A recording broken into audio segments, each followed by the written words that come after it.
మాకు మా వాళ్ళు దగ్గర వాళ్ళు ఇంతమందున్నా గానీ, మేము కనీసం పెట్టుకుందామంటే రూ. 10 గూడా మాకెవ్వరు నమ్మలేదు సిద్దిపేటకు వెళ్లి హైదరాబాద్‌కొచ్చినాక. ఇక్కడ వచ్చిన తర్వాత ఎందుకొచ్చిర్రయ్యా మాకిక్కడ పని లేదు. మీరొచ్చి ఏం జేస్తారు అనేవాళ్ళే గానీ, అయ్యో! అక్కడి నుంచి వచ్చిర్రు గదా! ఏదో ఒక పని జేసుకోపో అని చెప్పినోళ్ళైతే ఎవరు లేరు. ఎందుకొచ్చిర్రు ఎళ్ళిపోండి, ఎళ్ళిపోండి అని అన్నవాళ్ళే గానీ, దగ్గర తీసిన వాళ్ళెవ్వరు లేరు. అయినా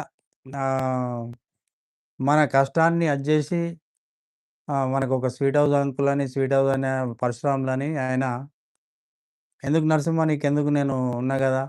అని జెప్పని నేను షాప్ బెట్టుకోవడానికి అడ్వాన్స్ అడిగితే అడ్వాన్స్ పైసలు రూ. 10,000 ఆయన నన్ను దగ్గర తీసి రూ. 10,000 ఆయన షాప్‌కి ఎదురుంగానే నేను పెట్టేది. మళ్ళీ ఆయన కాంపిటీషనే.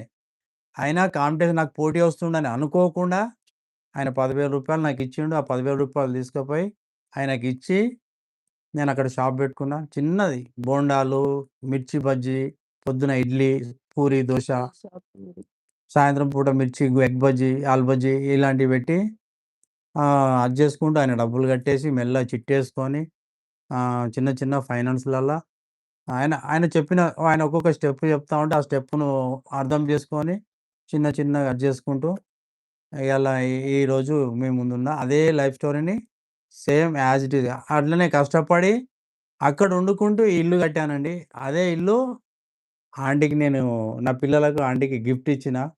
ఇదే విషయాన్ని గూడా నేను వీడియోలో చూపిచ్చాను.